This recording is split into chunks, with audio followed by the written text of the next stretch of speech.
अस्सलाम वालेकुम to all of you. आज की इस वीडियो में हम एक फ़िक्शन को डिस्कस करने वाले हैं जिसका नाम है एम्बिगुअस एडवेंचर, जिसको लिखा है शेख हामिदो केन ने। ये एक अफ्रीकन राइटर हैं।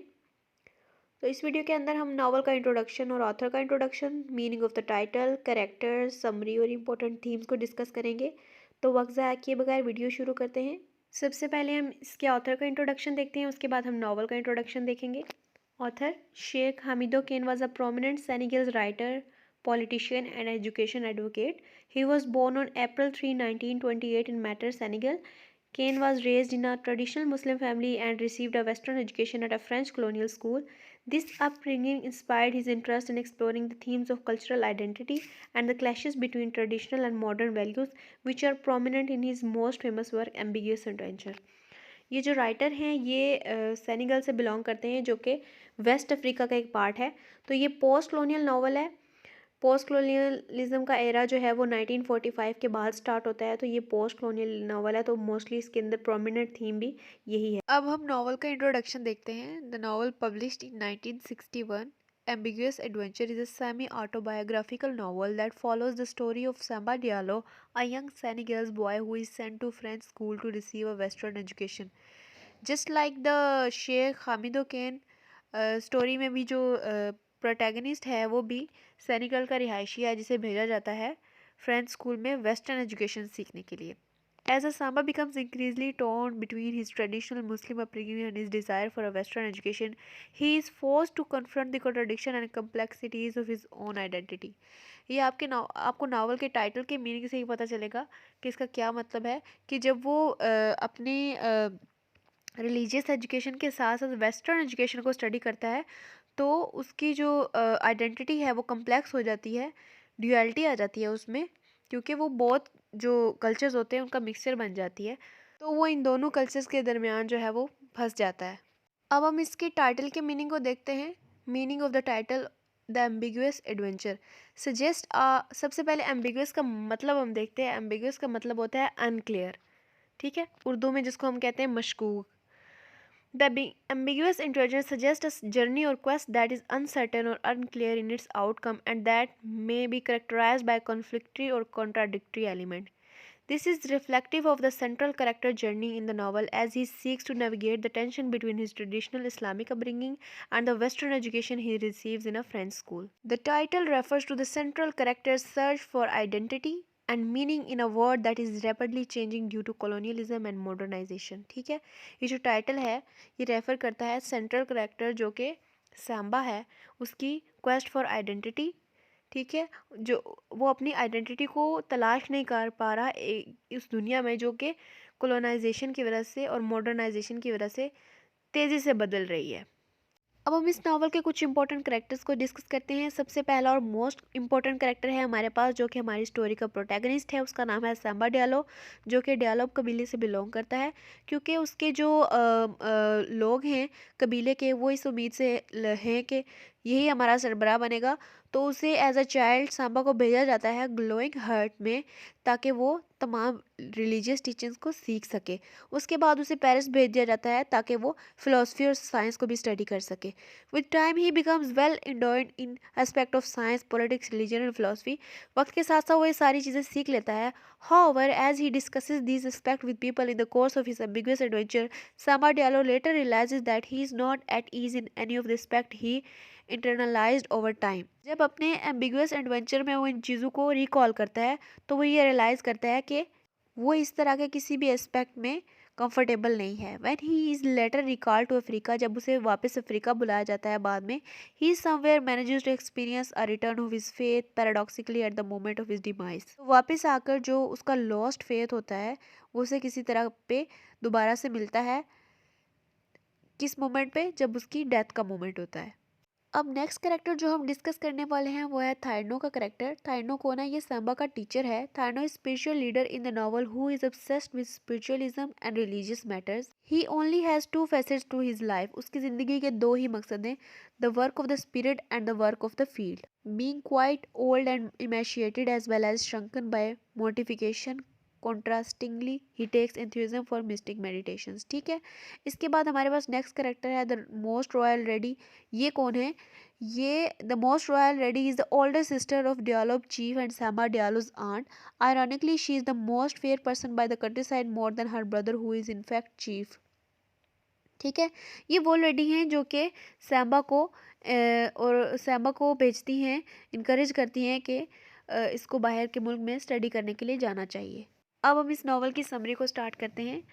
Ambiguous adventure discusses the duality of man with in the context of colonial and post colonial societies. ये कॉलोनियल और पोस्ट कॉलोनियल सोसाइटी में एक मैन की ड्यूल आइडेंटिटी को स्टडी करता है। उसके अलावा the novel splits the colonize and the colonizer into two distinct and opposing culture. ये कॉलोनाइजर और कॉलोनाइज लोगों को टू अपोजिंग डिस्टिंक्ट कल्चर में डिवाइड करता है। पहले कौन से हैं? The former the dialogue is traditional, religious and death focused, while the latter the French is the modern, secular, scientific and life focused. पहले वाले कौन से हैं जो कि रिलीजन और ट्रेडिशन पे फोकस करते हैं और दूसरे वाले साइंटिफिक और लाइफ पे फोकस करते हैं। The exact historical setting of the novel is unclear, however based on references to the League of Nations, Adolf Hitler and different modes of technology. इसकी जो टाइमिंग बताई गई है वो मिड 20th सेंचुरी की है। ठीक है। Ambiguous Adventure was first published in 1963. The protagonist of the book, Samba Diallo, is Diallo's spiritual heir.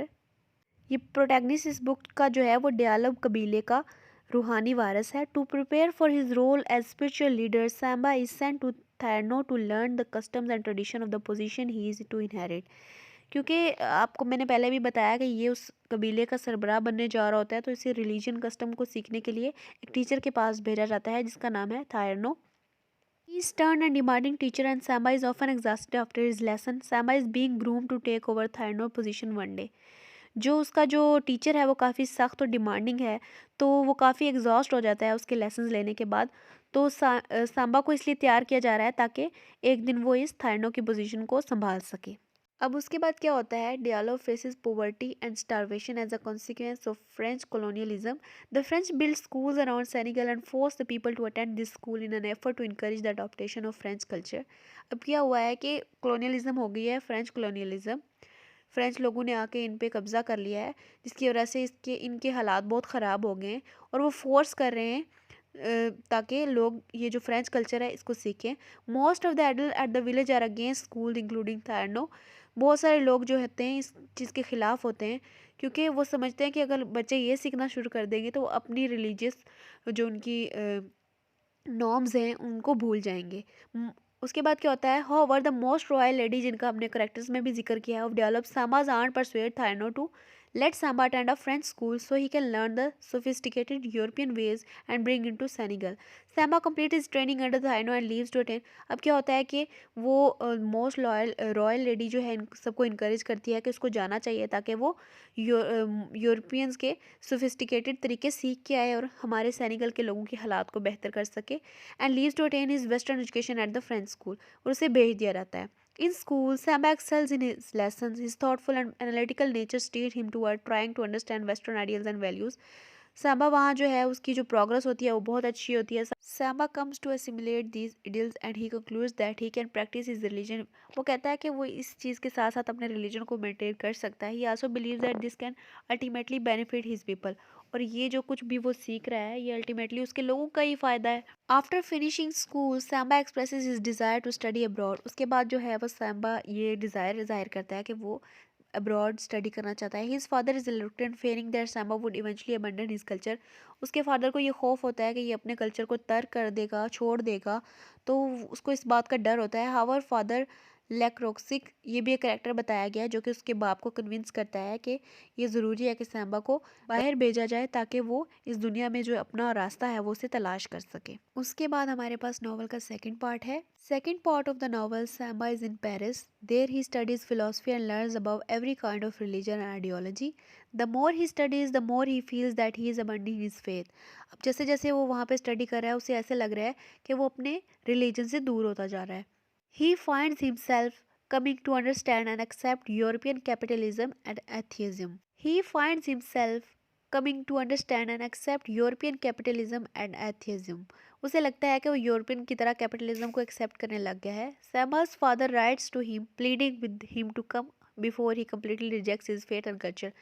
सैमा का जो फादर है वो पहले ही डर रहा होता है कि ये वहाँ जाएगा तो ये अपने कल्चर, अपने रिलीजन को भूल ही जाएगा। अभी भी वो उसे रिक्वेस्ट करता है कि तुम वापस आ जाओ, इससे पहले कि तुम्हारा जो लॉस फेथ है वो कम्प्लीटली जो है वो ख़त्म हो जाए अपने कल्चर से। Samba heeds his father's words fearing the same outcome.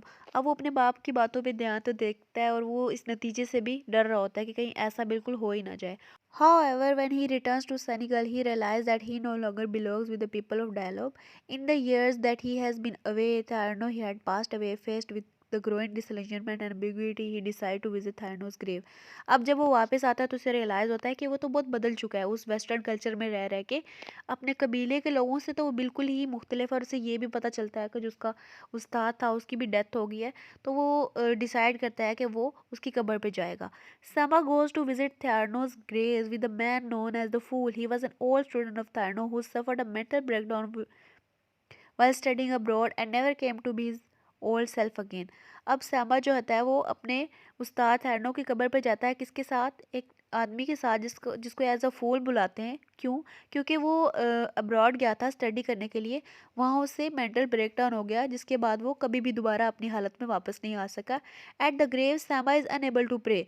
वहाँ कब्र पर जो सामा होता है ना वो दुआ नहीं कर पा रहा होता अपने टीचर के लिए। His feelings of ambiguity and the sense of hypocrisy that came with it didn't allow him to।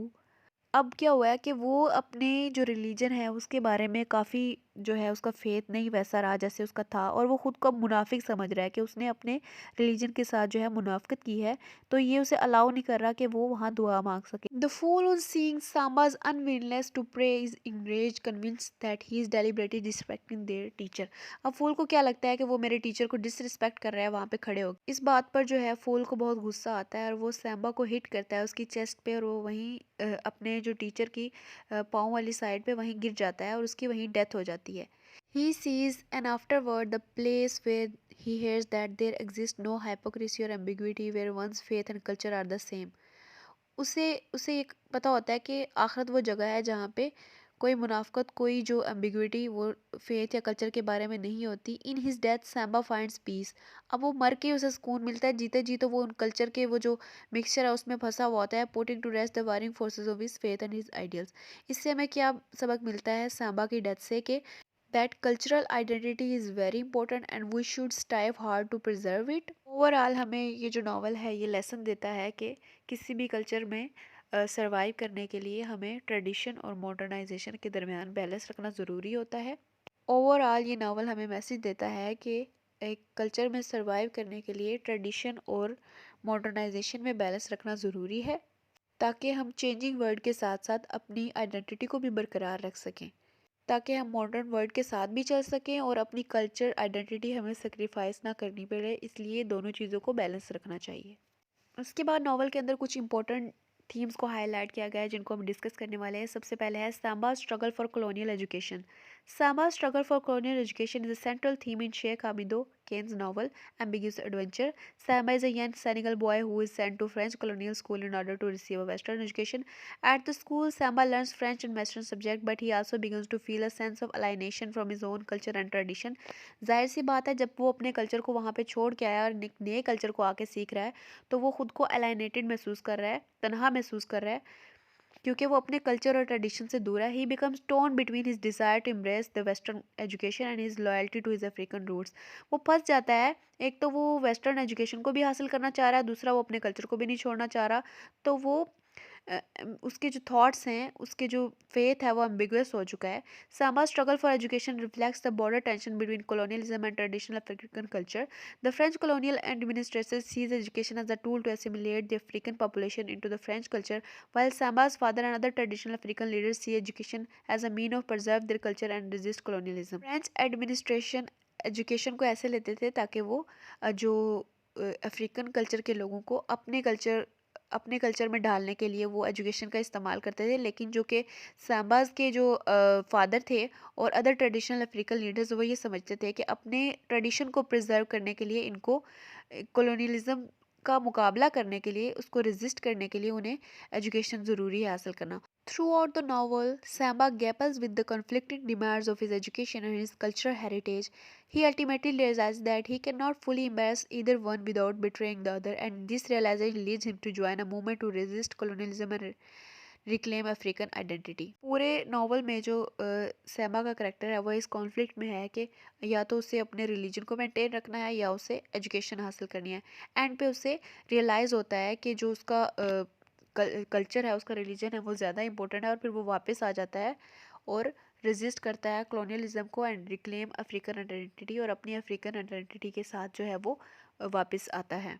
So this was a struggle for colonial education. इसके बाद हम देखते हैं Samba's relationship with French colonisers. Samba का जो relationship है वो French coloniser के साथ क्या था।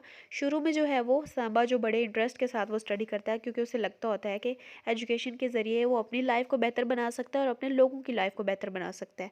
However, as he becomes more aware of the injustice and inequalities of the colonial system, Saba begins to question the wisdom of this approach. अब ये इसी तरह की एग्जांपल हमें एक नॉवल और में दी गई है, आवर सिस्टर किल जॉय, जो वो भी एक अफ्रीकन राइटर अमाता एडो का नॉवल है, जिसमें एक प्रोटैगनिस्ट लेडी जो हैं सीसी हैं, वो जर्मनी जाती हैं और वहाँ पे इसी मकसद से जाती हैं कि वो स्टडी कर सकेंगी, लेकिन वो बाद में रियलाइज़ करती हैं कि ये सिस्टम जो ब्रिटिश का सिस्टम है वो कितना करप्ट है। तो वहाँ सेम चीज़ इसी नावल में भी दिखाई गई है कि Samba begins to question the wisdom of this approach. ठीक, Samba's relationship with French colonization is further complicated by his growing awareness of his own identity as a Senegal person.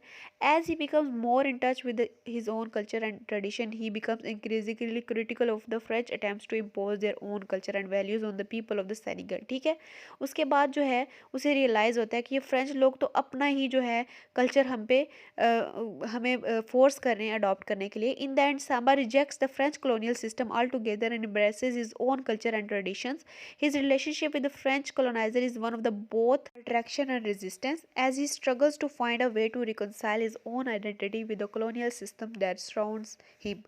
अब क्या हो गया, इसका रिलेशनशिप फ्रेंच कॉलोनाइज़र के साथ शुरू में क्या है, क्योंकि वो इंटरेस्टेड था स्टडी करने के लिए, तो वो शुरू में उसका ठीक था, लेकिन बाद में जब उसे रियलाइज़ हुआ कि ये पूरा का पूरा सिस्टम करप्ट है, ये हमें फोर्स कर रहे हैं कि हम अपने ट्रेडिशन को छोड़ के इनके ट्रेडिशन को अडॉप्ट करें, तो बाद में उसने इस सिस्टम को भी रिजेक्ट कर दिया था। ठीक है, इसके बाद एक और इम्पोर्टेंट चीज़ है the role of women in the novel. The theme of the woman roles in the novel ambiguous adventure is also evident when the most royal lady also invites women to the meeting it becomes shocking scene it was an unfamiliar sighting.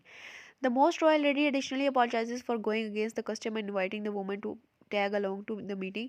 ये इसमें क्या बात की गई है कि ये जो द मोस्ट रॉयल रेडी होती है, ये सबको इनकरेज करती है कि हमें बच्चों को फ्रेंच स्कूल में स्टडी करने के लिए भेजा जाता है। हालांकि वो खुद उसको डिसलाइक करती है, लेकिन क्योंकि ये इनके ट्रेडिशन के खिलाफ है, लेकिन ये उस वक्त की ज़रूरत थी, तो इसलिए ये टेक्सचुअल रेफरेंस दिया गया है कि I come here to say this to you the most royal lady not do not like the foreign school, I detest it, my opinion nevertheless is that we should send our children there. ठीक है, hope so आपको ये video देखने के बाद इस novel के बारे में कंप्लीट इन्फॉर्मेशन मिल जाएगी। तो इसके अलावा भी अगर आपका इससे रेलिवेंट कोई भी क्वेश्चन हो तो आप मुझसे कमेंट सेक्शन में पूछ सकते हैं। Thank you for watching the video.